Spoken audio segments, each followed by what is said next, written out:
Wow. President Trump is angry. He is angry about the way the European nations have responded to his call for them to join him in trying to get the Straits of Hormuz opened. It's led to a whole conversation about what this will mean for the NATO alliance when the dust settles after this war. And this is an interesting plot line, a subplot, one of the many subplots of this war that has been developing really only the last few days. And I want to get into all of that in this video. One of the things I've been trying to do in all my videos on the war is cover the different, what I call subplots, the different aspects of this war, each in separate videos. So please make sure to check out all the rest of the content on this channel and follow the war through this channel. You'll find yourself very well informed, up to date with enough information to really know what is going on behind the scenes. Now, before we get into all of that, please make sure to go over to Israel365charity.com. That's Israel, the numbers 365charity.com, and click on the banner near the top of the page, Israel is Under Fire, and support our campaign raising funds to help families that have been affected by this current war with Iran. There's many different needs on the ground, from young mothers who are stuck at home with their kids while their husbands are away on reserve duty. Kids are home from school, and that's putting more strain on family. There's PTSD issues. There's families that are experiencing loss and injuries of both financial and more serious losses as well. And Israel 365 is plugged in with all the right charities on the ground, and we will make sure that your gift gets into the right hands. So please go ahead and hit that and help us out, help the people here in the land of Israel. So to get us started, let's take a look at two separate clips of Trump talking about the NATO allies when in the Oval Office, well, not in the Oval Office, sorry, it was in his remarks before this event at the Kennedy Center the other day, but twice during his remarks, he made reference to the NATO allies. So here's clip number one. Let's have a look. We strongly encourage other nations whose economies depend on the Strait far more than ours. You know, we get less than 1% of our oil from the Strait, and some countries get much more. Japan gets 95%, China gets 90%. Many of the Europeans get quite a bit. South Korea gets 35%. So we want them to come and help us with the Strait. We have it in very good shape. The countries, I said, we've already taken care of Iran, but now because of the fact that literally a single terrorist can put something in the water or shoot something or shoot a missile, a small missile, and it's fairly close range because it is a tight area, and which is one of the reasons they've always used that as a weapon. Iran has always used that as an economic weapon. And it's not going to be able to be used very long. Numerous countries have told me they're on the way. Some are very enthusiastic about it, and some aren't. Some are countries that we've helped for many, many years. We've protected them from horrible outside sources, and they weren't that enthusiastic. And the level of enthusiasm, it matters to me. We have some countries where we have 45,000 soldiers, great soldiers, protecting them from harm's way. And we have done a great job. And when we want to know, do you have any minesweepers? Well, would rather not get involved, sir. I said, for 40 years we're protecting you, and you don't want to get involved in something that is very minor. Very few shots going to be taken because they don't have many shots left. But they said, we'd rather not get involved. I just want the fake news media and everybody else to remember that was said, because I've been a big critic of all of the protecting of countries, because I know that we'll protect them. And if we ever needed help, they won't be there for us. I've just known that for a long period of time. Wow. That's, that is a really explosive clip. If you think about what he's saying there, and when he goes off script and starts talking about his frustration with them, about how America's been protecting these nations for a long time. And this brings to mind an important point before we get on to the next clip, I just want to, I was thinking as I was watching it, it is true that on paper, or not just on paper, officially, if you check it out, the largest recipient of foreign aid by the United States is Israel, $3.8 billion a year. Israel gets the most money from America. America pays for Israel, right? Israel is the largest recipient of foreign aid. Great. I've said this in other videos. America has no troops in Israel. It has no base in Israel. It has bases all over the Middle East. It has bases all over Europe. He just talked about 45,000 men on the ground. He didn't say which country he was talking about they were protecting, but the United States protects all the European nations. It protects Germany. It protects France. It protects all of them. It protects all of them. So when we say, oh, Israel gets the most foreign aid, yes, as a dollar amount listed as foreign aid, Israel gets the most. But all of those troops in Europe protecting these European nations, all of that equipment in Europe, those bases in Europe protecting European nations, how much does that cost?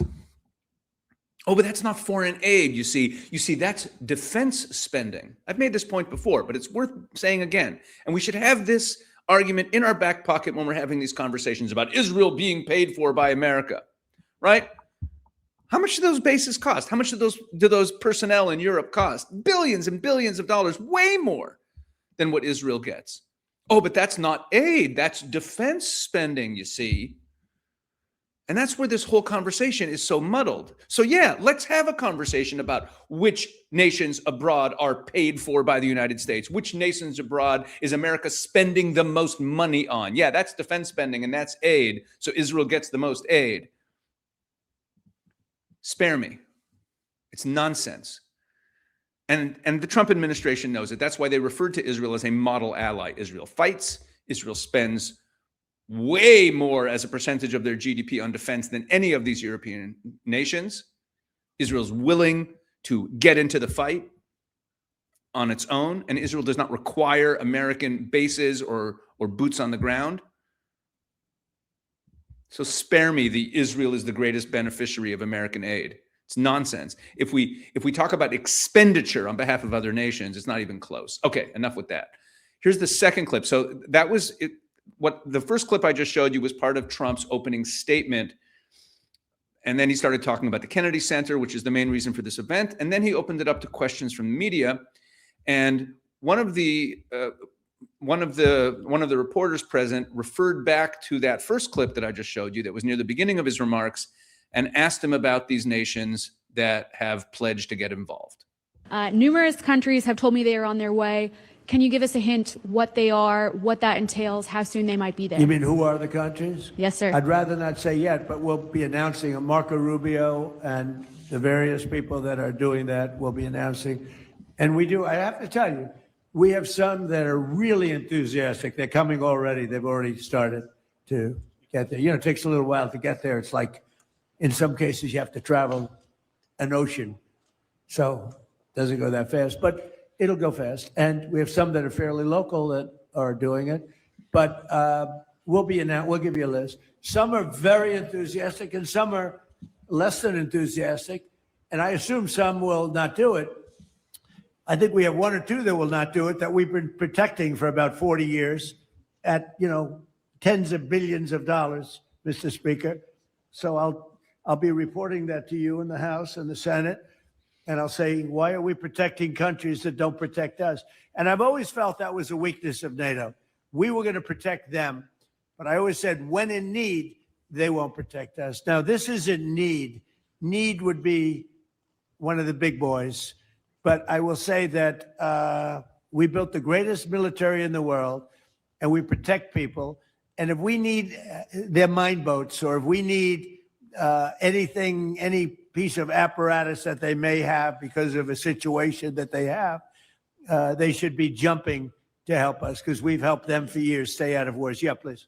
Thank you very much, Mr. President. Can you tell us if you have spoken with French President Macron about the coalition to reopen the Strait of Hormuz? Have you been speaking with the French president? What does that mean? Have you been speaking with the French President Macron about the coalition to reopen the Strait of Hormuz? Yeah, I have spoken to him. He's been on a scale of 0 to 10. I'd say he's been an 8. Not perfect, but it's France. Are you We don't confident? expect perfect. Are you confident that France will help with the reopening of Strait of Hormuz? Yeah, I mean, sure. I think he's going to help. I mean, I'll let you know. I spoke to him yesterday. I don't do a hard sell on them because my attitude is we don't need anybody. We're the strongest nation in the world. We have the strongest military by far in the world. We don't need them. But it's interesting. I'm almost doing it in some cases, not because we need them, but because I want to find out how they react. Because I've been saying for years that if we ever did need them, they won't be there. Not all of them, but they won't be there. I was very surprised with the United Kingdom because the United Kingdom, 2 weeks ago, I said, why don't you send some ships over? And he really didn't want to do it. I said, you don't want to do it. We've been with you. You're our oldest ally. And we spend a lot of money on, NATO and all of these things to protect you. I mean, we're protecting them. We're working with them on Ukraine. Ukraine's thousands of miles away, separated by a vast ocean. We don't have to do that, but we did it. Well, Biden did it. I mean, I have to be honest with you. Biden got taken to the cleaners. But we worked with them in Ukraine. We don't need to work with them in Ukraine. And then they tell us that we have a mine ship around and they don't want to do it. I think it's terrible. No, I was very surprised. I told him, we requested 2 aircraft carriers, which they had, and he didn't really want to do it. And then right after the war essentially ended, meaning they were obliterated, he said, I would like to send the aircraft carriers. I said, I don't need them after the war is ended and won. I need it before the war. So I was very upset not upset, I was not happy with the UK. I think they'll be involved, yeah, maybe. But they should be involved enthusiastically. We've been protecting these countries for years with NATO, because NATO is us. You can ask Putin. Putin fears us. He has no fear of Europe whatsoever. He fears the United States of America and the military that was built by me in the first term. Yeah. President, you mentioned the significant amount of oil that. Okay. There you go. And, so in these clips, Trump is saying a whole lot more than just, oh, we wanted their help and they're not sending their help. You realize what he's signaling here. He's saying that he's even kind of doing it to test them, to see whether they're going to be involved or whether they're going to stand with America. And he's whether this is his goal or not, the result of this is that this situation is being used by President Trump to show the world in plain sight how impotent these European countries are, how they are not willing to lift a finger, even for the United States protecting their own national interests. And the fact that they don't even think of them as their national interests, or maybe it is itself mind-boggling. We'll get into that more in a little bit. But then Trump, after that, put out a Truth Social post where he said as follows: the United States has been informed by most of our NATO allies, and he puts allies in quotes, that they don't want to get involved with our military operation against the terrorist regime of Iran in the Middle East. This, despite the fact that almost every country strongly agreed with what we are doing and that Iran cannot in any way, shape, or form be allowed to have a nuclear weapon. I'm not surprised by their action, however, because I always considered NATO, where we spend hundreds of billions of dollars per year protecting these same countries, to be a one-way street. We will protect them, but they will do nothing for us, in particular in a time of need. Fortunately, we have decimated Iran's military. Their navy is gone, their air force is gone, their anti-aircraft and radar is gone, and perhaps most importantly, their leaders at virtually every level are gone, never to threaten us, our Middle East allies, or the world again. Because of the fact that we have had such military success, we no longer need or desire the NATO countries' assistance. We never did. Likewise, Japan, Australia, or South Korea. In fact, speaking as President of the United States of America, by far the most powerful country in the world, anywhere in the world, we do not need the help of anyone. Thank you for your attention to this matter. President Donald J. Trump. You see how this is a long Truth Social post. And you see what he's really signaling to to NATO that who knows, maybe their days are numbered. And then we have the response of the European nations. This is in Politico from when was this? This is from 2 days ago, right? Don't blackmail us. Europe rejects Trump's demand to help clean up Hormuz mess. This is not Europe's war, the EU tells Washington. Europe's message to Donald Trump on Monday was clear. We're not helping you secure the Strait of Hormuz. Foreign ministers from the 27 EU countries gathered in Brussels to discuss the American president's call for European countries to help secure the narrow waterway, but the Straits of Hormuz. We all know how important it is. That's what it talks about here. Among the ideas floated was expanding the mandate of the EU's naval mission to allow European warships to be sent to patrol the strait between the Persian Gulf and the Gulf of Oman, meaning he wasn't asking them to get involved militarily. He was asking them to secure the strait. That's very important. Okay, I want to stress that. They're saying up here, right, don't blackmail us. This is not Europe's war, right? But he's not asking them to fight. He's asking them to help secure the Straits of Hormuz. But hours after closed-door talks about the war in Iran, Europe's foreign envoys made clear that they see this as America's problem to solve. Quote, Europe has no interest in an open-ended war. EU top diplomat Kaja Kallas said Monday evening after the meeting, this is not Europe's war, but Europe's interests are directly at stake. Okay? Although there was a clear wish among ministers to strengthen the EU's naval mission in the Middle East, there was no appetite in changing the mandate. Extending this mandate to cover the Strait of Hormuz, there was no appetite from the member states to do that. Nobody wants to go actively in this war. I'm going to say it again. He was not asking them to join the war kinetically, to fight alongside the United States and Israel. He was not. He was asking them to help secure the Straits of Hormuz so that shipping can go through. To help, not to do it themselves. Trump told the Financial Times at the weekend it would be very bad for the future of NATO. Whoa. Very bad for the future of NATO. So now he's not talking about now anymore. He's talking about the fallout after the war. If European countries failed to respond to his call for help, he wrote on social media that he was in contact with 7 countries about securing the strait without naming which countries he was referring to. And on Monday, he told reporters he was confident that France would assist the U.S. And that's what I played you that clip before. I've been right. And then it quotes some more from what we already saw. Here we go. European capitals clearly don't want to get involved, though, and wish Trump would stop asking.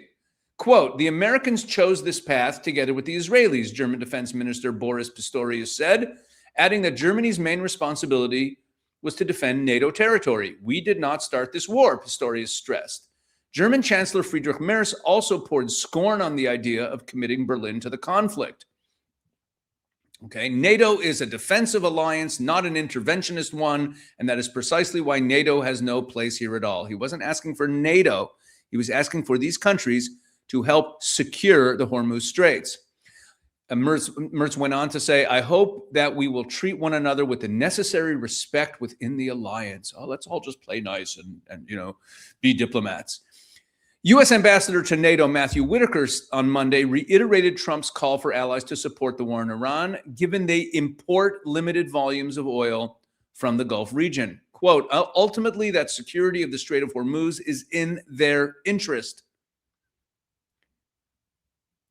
Trump is absolutely right to suggest that our allies need to come to help us and support our efforts. Okay? And then Kallas, here we go. Some allies won't be steered into involvement here. It's not directly NATO's area of responsibility. And then this guy Kallas from the EU said Europe is not part of this war. We did not start this war. And the political objectives are unclear. Okay. So the European nations are saying, we don't want anything to do with this. This isn't our war. But again, the request from the United States was to help secure the Straits of Hormuz. Okay. And Lindsey Graham, Senator Lindsey Graham put up this post on X during all this flap. POTUS just spoke to President Trump about our European allies' unwillingness to provide assets to keep the Strait of Hormuz functioning, which benefits Europe far more than America. I've never heard him so angry in my life. I share that anger given what's at stake. The arrogance of our allies to suggest that Iran with a nuclear weapon is of little concern, and that military action to stop the Ayatollah from acquiring a nuclear bomb is our problem, not theirs, is beyond offensive. The European approach to containing the Ayatollah's nuclear ambitions have proven to be a miserable failure. The repercussions of providing little assistance to keep the Strait of Hormuz functioning are going to be wide and deep for Europe and America. I consider myself very forward-leaning on supporting alliances. However, at a time of real testing like this, it makes me second-guess the value of these alliances. I am certain that I'm not the only senator who feels this way. Let me pull back the camera and just remind us all of something. I'm going to state some obvious things. The United States is part of NATO. NATO is an alliance. Okay? The purpose of NATO isn't to protect Europe. It's not to protect Germany and France. It's to protect the NATO alliance. The Iranian regime, ballistic missiles, building a nuclear program, and shouting death to America every day, not just shouting it as a slogan, but as Ayatollah Ali Khamenei said multiple times, death to America is not a slogan, it is a policy. It is what they were intending to do. These are Shiite Muslims. If they had gotten a hold of a nuclear weapon, they would use it, and they're threatening America. Now, in war, there is such a thing as a preemptive strike, right?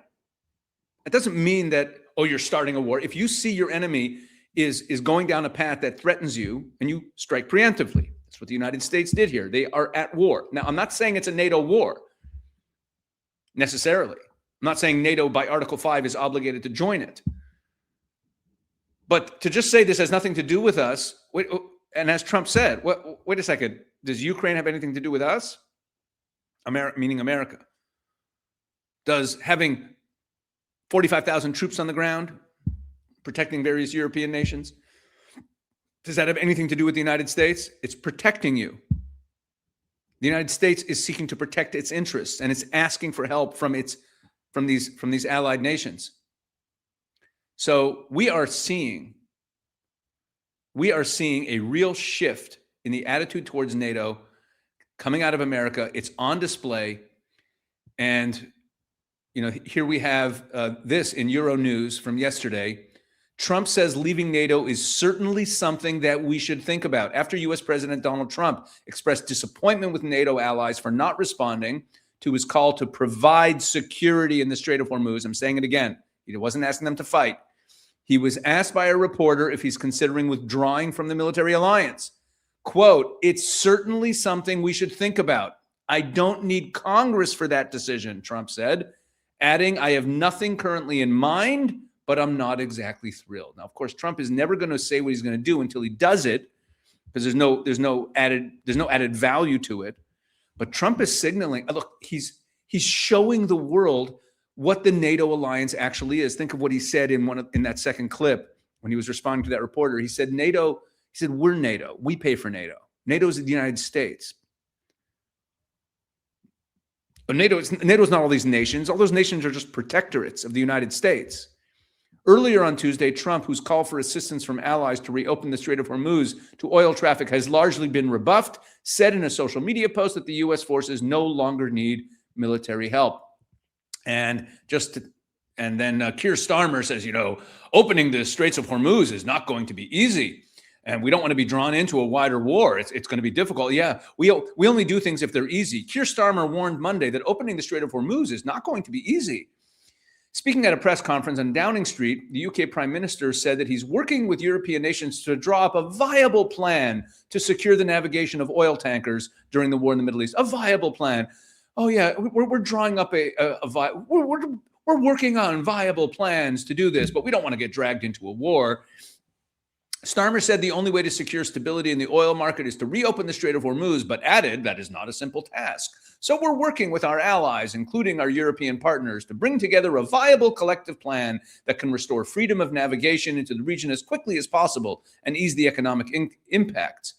Let me be clear, that won't be and is never envisioned to be a NATO mission, right? The British PM is looking at an alliance of partners across Europe, the Gulf, and the U.S. The Iran conflict has put the Trump-Starmer relationship under heavy strain. We saw that. And so that's what is going on here. So we see from all of this that one of the plot lines that we should be watching as this war progresses is the question of whether or not the United States is going to pull out of NATO when this is all said and done. But certainly it's revealed the fact that NATO is not really an alliance. The United States is not very happy. And as Lindsey Graham said, he's not the only senator who feels that way, and President Trump feels that way. So we're going to be watching this as it unfolds in the coming days. All right. Thanks for watching. God bless you all. And please drop a comment below. Let me know what you think. Let me know what you think about these videos, and maybe suggest some topics that you'd like me to cover. I'll look at that too. I try to read as many comments as I can. And thank you so much for helping grow this channel. God bless.